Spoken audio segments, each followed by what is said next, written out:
यहाँ पर देखो बेटा, कोई बात नहीं, वीडियो कट हो गया था।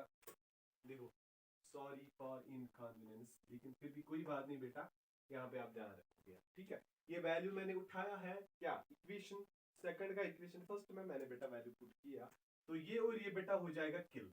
तो क्या रहा फिर इधर, W is equal to m v square divide by 2 minus m u square divide by 2। यही तो बेटा है काइनेटिक एनर्जी, जिसको हम ऐसे भी लिखेंगे। ध्यान से देखो इस क्वेश्चन को। क्या मैं बेटा इसको ऐसे लिख सकता हूं, work done, work done, work done is equal to what, work done is equal to half of m v square बेटा, ठीक है, half of m v square minus half of m u square, ठीक है। क्या इसमें बेटा कोई परेशानी है, no. We know that half of m v square बेटा क्या है, final kinetic energy, final kinetic energy, and half of m u square मेरा बेटा क्या है, इनिशियल काइनेटिक एनर्जी। क्या आ जाएगा बेटा, initial kinetic energy. Therefore W में बेटा लिखूंगा kinetic energy final minus kinetic energy initial. W बेटा हम लिखेंगे change in kinetic energy of the body, change in kinetic energy of the body. समझ में आया बेटा, क्या लिखा मैंने, change in kinetic energy of the body, और W का वैल्यू हम बेटा ऐसे भी लिख सकते हैं, डेल काइनेटिक एनर्जी। इसी को मेरा बेटा हम बोलते हैं, this is known as work energy. हम इसको मेरा बेटा बोलते हैं क्या, वर्क एनर्जी थ्योरम। यही आपको बेटा डेराइव करनी थी, आप मेरा बेटा ये देखो, ठीक है। समझ में आई है अच्छे से, चलो बेटा करो copy, copy copy copy it, copy करो बेटा इसको।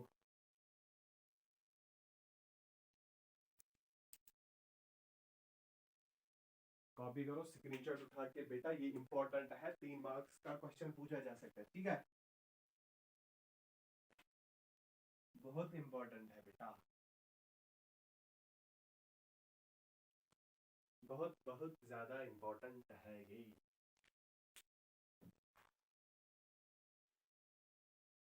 करूं मैं बेटा इसको रफ, देखो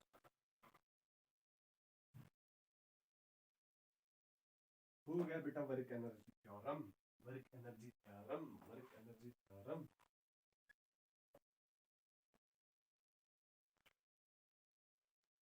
work energy theorem, work energy theorem. अब देखो बेटा ध्यान से,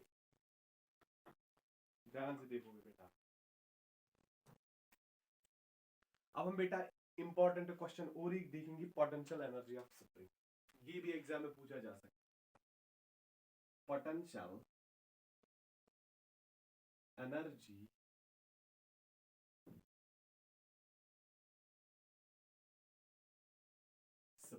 पोटेंशियल एनर्जी ऑफ स्प्रिंग। देखो बेटा ध्यान से, सबसे पहले हम यहाँ पे बेटा डायग्राम बनाएंगे। Diagram is the most important, इस क्वेश्चन में बेटा डायग्राम बहुत ज्यादा इंपॉर्टेंट है। सारे क्वेश्चन बेटा तकरीबन आधे मार्क्स बेटा इसी डायग्राम को ही मिलेंगे, इसलिए बेटा इसको अच्छे से बनाना, ठीक है।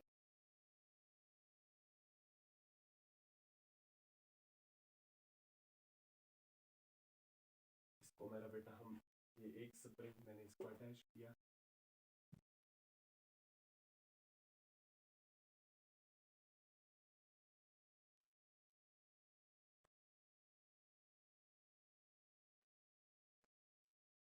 ये बेटा दूसरी, यहाँ पे मैंने बेटा इसको स्ट्रेच किया। तीसरी केस में बेटा मैं इसको क्या करूंगा, मैं इसको मेरा बेटा क्या,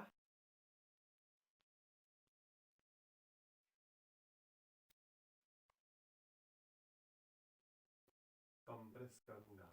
ध्यान से देखो बेटा, यहाँ पे है x equal to 0, this is the mean position of the spring. Body मैंने बेटा इसको अटैच की है, इस केस में मैंने बेटा इसको स्ट्रेच किया है, इस केस में मैंने बेटा इसको क्या किया है, कंप्रेस।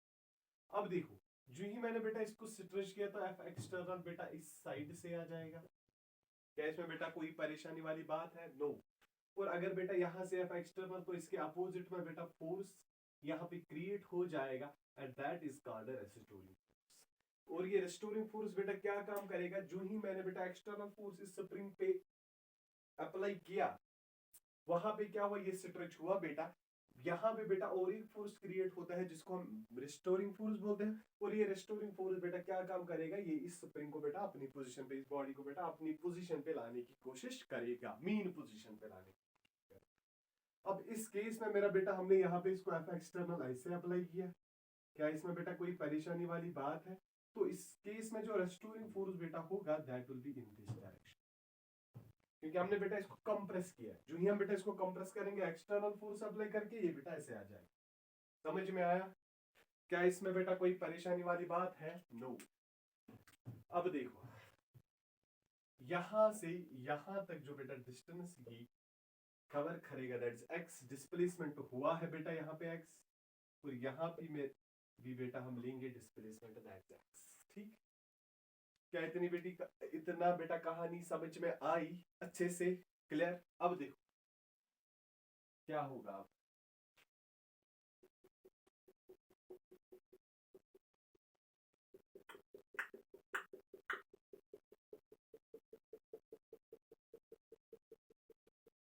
मैं यहाँ पे लिखूंगा बेटा। अब देखो जितना यहाँ पे डिस्प्लेसमेंट बेटा ज्यादा होगा ना, उतना ये रेस्टोरिंग फोर्स इस केस में बेटा ज्यादा क्रिएट हो जाएगा। ठीक है, क्या मैं बेटा लिखूंगा रेस्टोरिंग, ध्यान से देखो, रेस्टोरिंग फोर्स इज क्या, डायरेक्टली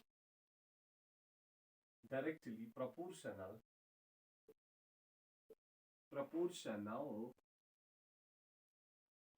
क्या लिखा मैंने बेटा, restoring force is directly proportional to displacement. ये बेटा इंपॉर्टेंट पॉइंट है, and its direction is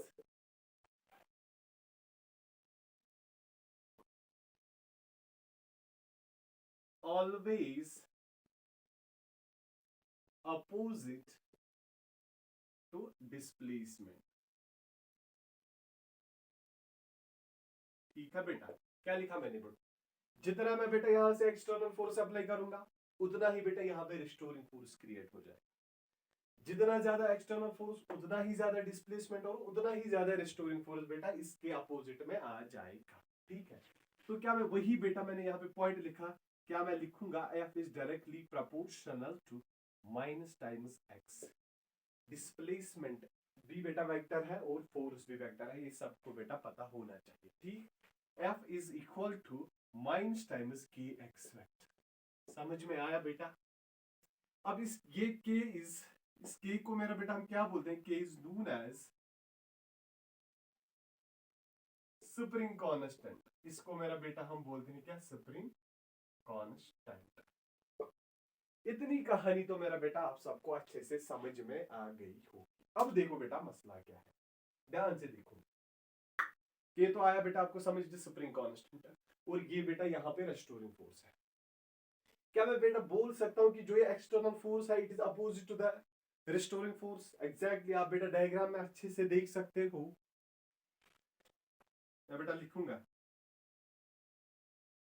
external force is equal, ये बेटा equal and opposite, equal and यहां और यहां बेटा इक्वल एंड अपोजिट टू किसके, रिस्टोरिंग फोर्स। और समझ में आ रहा ना बेटा, क्या लिखा मैंने, external force is equal and opposite to the restoring force. Can I write F external is equal to minus times F vector. और इसको मेरा बेटा बोलते हैं एक्सटर्नल फोर्स, और इसको हम लिखते हैं बेटा रिस्टोरिंग फोर्स। समझ में आया? क्या मैं बेटा इसको लिख सकता हूं ऐसे, F external is equal to minus times, अब इस एफ की बदले बेटा ये माइनस के एक्स वेक्टर, तो कहा आ जाएगा एफ एक्सटर्नल आएगा बेटा बराबर प्लस के एक्स वेक्टर। इसको बेटा पहले याद रखो, ठीक है। And we will call it as equation first. लिखो बेटा यहां तक अच्छे से।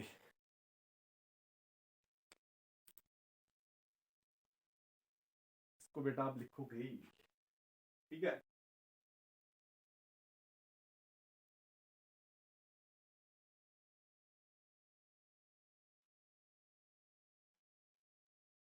यहां तक आया बेटा समझ अच्छे से। इसको कॉपी करोगे तुम, ये भी बेटा इंपॉर्टेंट क्वेश्चन है, बहुत important.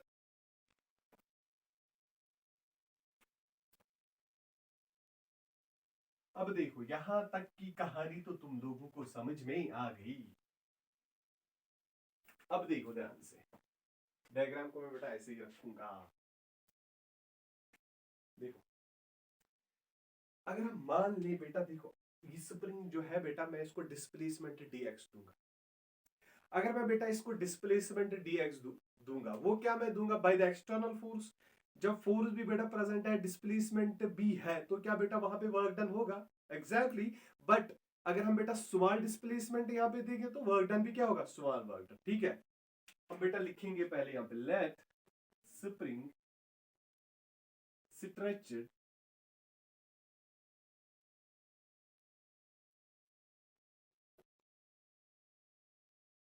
let spring stretched through distance dx। क्या लिखा मैंने बेटा? स्प्रिंग को हमने मेरा बेटा स्ट्रेच किया यहाँ पे बाय डिस्टेंस ऑफ dx। समझ में आया? तो work done, then work done is given by, बोलो बेटा वर्क डन कैसे दिया जाएगा? क्या मैं बेटा dw लिखूंगा? क्या लिखेंगे? f एक्सटर्नल की वजह से बेटा यहाँ पे डिस्प्लेसमेंट होगा, डिस्प्लेसमेंट है dx। dw is equal to, we know that f external, मैं लिखूंगा बेटा simply kx dx, because f external is equal to kx। वो आप लोगों ने बेटा अभी देखा, ठीक है।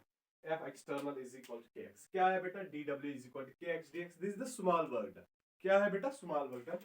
अब टोटल वर्क डन बेटा निकालेंगे, टोटल वर्क डन स्प्रिंग, ध्यान से देखो बेटा, स्प्रिंग स्ट्रेच्ड फ्रॉम कहां से कहां बेटा? x is equal to 0 to x is equal to x। समझ में आया बेटा? सिंपली मैं बेटा सिंपल लैंग्वेज में बेटा यहाँ पे लिख रहा हूं, टोटल वर्क डन निकालना है। अगर हम स्प्रिंग को बेटा स्ट्रेच करेंगे कहां से? x is equal to 0 to x is equal to x, that's it. इसकी बेटा इंटीग्रेशन करेंगे हम, तो क्या मिलेगा? क्या मिलेगा? dw is equal integral of, ये कहां से कहा बेटा? 0 टू x kx dx। क्या इसमें बेटा किसी को परेशानी वाली बात है? अभी परेशानी है किसी को समझने में? अभी तक जितनी भी कहानी मैंने बेटा यहाँ पे डिस्कस की, क्या सबको समझ में आ गई अच्छे से? बहुत इजी था, कुछ रॉकेट साइंस इसमें था ही नहीं बेटा, बहुत इजी कुछ स्टेप्स थे, वो आप ध्यान रखोगे समझ में आएगा। इंटीग्रेशन तो सबको आती है ना? करो बेटा इसकी इंटीग्रेशन। क्या आएगी इसकी इंटीग्रेशन? ये बेटा स्मॉल वर्क डन तो बनेगा टोटल वर्क डन, और इसकी मेरा बेटा इंटीग्रेशन क्या करेंगे हम? कि यहाँ पे बेटा क्या इसकी इंटीग्रेशन आएगी ना एक्स स्क्वायर बाई 2, और लिमिट्स को मेरे बेटा हम ऐसे ही रखेंगे पहले ऐसे। समझ में आया बेटा कि कांस्टेंट बाहर, इसकी इंटीग्रेशन आ जाएगी बेटा x square by 2 0 to x. बोलो क्या मिलेगा? अब x square by 2 minus 0 square by 2, work done क्या आ जाएगा बेटा? कि x square by 2। Work done हमें बेटा यहाँ पे मिला, work done is equal to k x square by 2, और यही वर्क डन बेटा स्टोर होगा एज पोटेंशियल एनर्जी। समझ में आया? यहां तक कॉपी करो, स्क्रीनशॉट उठा के बेटा इसको कॉपी करोगे, ठीक है। वो बेटा ये इंपॉर्टेंट है, बहुत important.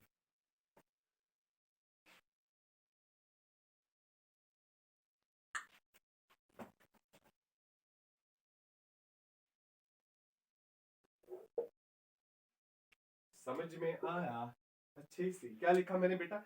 W equal to kx²/2। ऊपर लिखेंगे हम बेटा point, this work done is stored as potential energy, therefore क्या मैं बेटा W के बदले U लिख सकता हूं 1/2 ऑफ kx²। और इसको हम this is also known as, कभी कभी बेटा, इलास्टिक पोटेंशियल एनर्जी। क्या बेटा बोलते हैं? Elastic potential energy. इसको मेरा बेटा हम क्या बोलते हैं? Elastic potential energy. कॉपी करो बेटा, एग्जाम में यही आएगा।